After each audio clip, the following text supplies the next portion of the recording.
nightmares in my head, I fear that the thoughts build up until I can't hear, that my mind fills up into a creature, and it haunts me somewhere much deeper. Anxiety, filling up every space, no privacy, and silently, it could build and build until you... Salam sejahtera Malaysia, denyut nadi suara rakyat bergema di channel ini.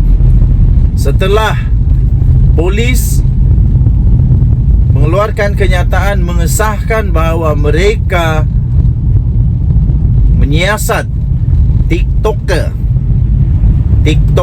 yang menawarkan 5 juta ringgit Malaysia bagi siapa yang berani untuk mengambil nyawa Perdana Menteri. Sekarang timbul banyaklah teori siapa dalang di sebalik arahan ataupun di sebalik tawaran itu. Seperti yang saya kata, orangnya mesti kaya raya. Jadi ramai oranglah buat teori. Katanya si Anu, banyak orang buat teori.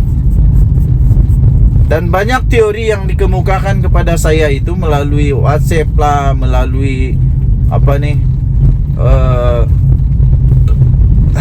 melalui komen-komen di dalam video-video saya.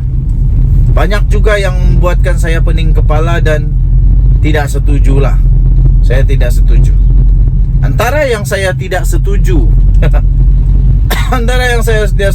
ada orang komen, ini mesti kerja Daim Zainuddin. Saya tidak setuju yang itu. Mentang-mentang lah Daim Zainuddin kaya, kamu cakap begitu. Saya tidak setuju. Bukan. Tidak mungkin dia. Dan tidak ada pun kepentingan untuk dia untuk lakukan itu pada Anwar Ibrahim. Okey, jadi bukan dia, bukan. Saya nak tekankan bukan dia. Saya nak tekankan bukan Daim Zainuddin. Sekali lagi saya nak tekankan bukan Daim Zainuddin. Jadi jangan pandai-pandai buat spekulasi kononnya Daim Zainuddin sebab dia kaya. Bukan. Lepas tu ada lagi buat spekulasi lain lagi. Ini mesti Tun Mahathir. Tun Mahathir. Saya pun tidak setuju dengan itu. Tidak akan Tun Mahathir. Kenapa saya tidak setuju Tun Mahathir? Kerana untuk apa Tun Mahathir mau buat begitu? Untuk apa Tun Mahathir mau buat begitu? Tidak perlu. Tidak ada keperluan untuk Tun Mahathir sampai masuk suruh buat di TikTok. Tidak perlu. Tun Mahathir orang profesional. Dia sudah jadi Perdana Menteri 2 kali setengah. Jadi tidak perlu untuk Tun Mahathir buat begitu. Tun Mahathir cukup berpengalaman untuk berhadapan dengan tekanan-tekanan politik. Jadi tidak perlu sampai begitulah. Saya fikir bukan Tun Mahathir. Tidak ada kena-mengena dengan Tun Mahathir.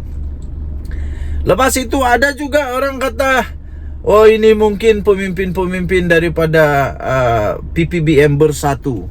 Sebab mereka sudah tertekan, sebab akaun mereka kena beku, sebab pemimpin mereka ramai yang terkejut kerana ada kes-kes rasuah, penyalahgunaan. Lepas tu ada orang cakap Muhyiddin, sebab Muhyiddin dah geram kerana menantu dia tak boleh balik, isteri dia kesian. Bukan, saya nak tekankan bukan. Bukan semua orang yang kamu sebut itu, bukan. Ya, bukan. Saya fikir bukan mereka. Satu perkara yang mungkin saya setuju ialah orang komen di ruangan komen, mereka kata orang yang buat itu adalah orang gila, orang yang terlalu gila, dah sewel, terlalu psycho. Ini saya setuju. Yang itu saya setuju. Orang yang buat ini bukan manusia normal, bukan manusia yang masih cukup waras, tetapi orang yang buat ini dah jadi sot-sot. Orang Sabah bilang sot-sot. Orang yang buat ini sudah sot-sot. Dia tidak dapat pikir dengan normal lagi. Dia sudah jadi sot habis. Wayar dia memang dangam sudah. Yang ini saya setuju. Siapa yang komen itu, saya setuju. Terima kasih, cadangan kamu diterima. Saya setuju yang ini, yaitu orang yang buat begitu kepada Datuk Seri Anwar Ibrahim, Perdana Menteri Malaysia, adalah orang yang sewel-sewel, orang yang sot, orang yang memang sudah tidak cukup akai. Tapi pun penguat kuasa perlu ambil tindakan juga. Denyut nadi suara rakyat bergema di channel ini. Saya harap anda jangan buat lagi spekulasi yang bukan-bukan, kerana spekulasi-spekulasi begitu menyebabkan banyak fitnah yang akan timbul. Jadi berhenti buat fitnah, jangan fitnah. Jangan fitnah. Semua yang disebut itu bukan. Okey? Kita tunggu saja siasatan daripada pihak polis. Denyut nadi suara rakyat bergema di channel ini. Bye-bye. Salam sejahtera Malaysia. Denyut nadi suara rakyat bergema di channel ini. Wow, rupanya sekarang sudah didedahkan dan sudah bocor. Dan kita tahulah sekarang sudah kenapa Ahmad Samsuri, Menteri Besar Terengganu, jadi calon untuk ahli parlimen Kemaman. Kenapa dia jadi calon? Selama ini hanya ada pembayang-pembayang. Tuan Ibrahim kata ada yang besar menanti untuk Ahmad Samsuri. Lepas tu macam-macam lagi lah yang begitu-begitulah.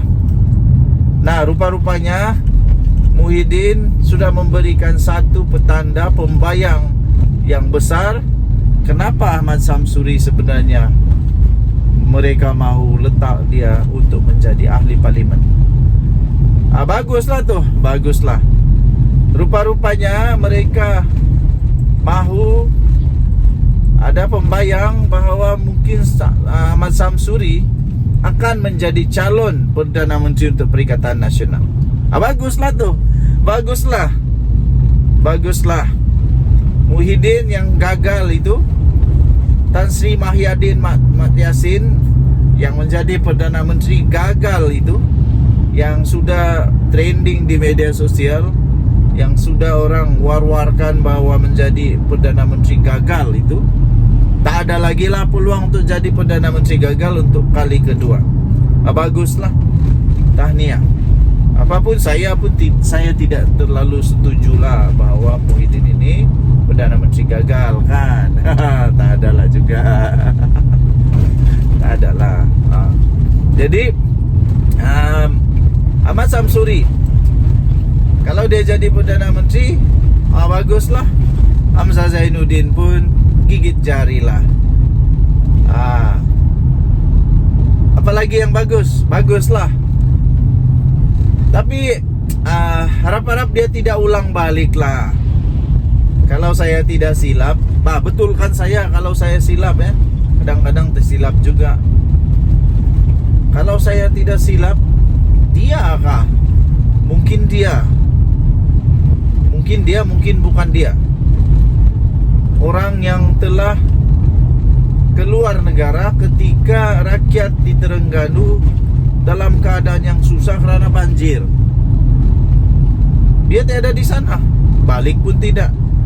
Dia kasih habis juga di sana. Bila balik, dia terpaksalah minta maaf dengan rakyat Terengganu. Kalau dia lah tu, dia kata dia kan. Baguslah. Kalau dia yang memang dia, kalau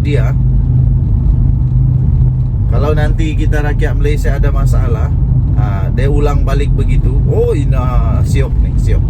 Memang seronok ni ada Perdana Menteri begitu. Nah, seterusnya, kalau memang Ahmad Samsuri jadi Perdana Menteri, kalaulah Perikatan Nasional menang, kalaulah PAS menang, kita buat kali pertamanya ada Perdana Menteri daripada PAS. Baguslah ada Perdana Menteri dari PAS, supaya negara Malaysia terhindar daripada fitnah-fitnah. Baguslah kalau ada Perdana Menteri daripada PAS. Tidak ada lagi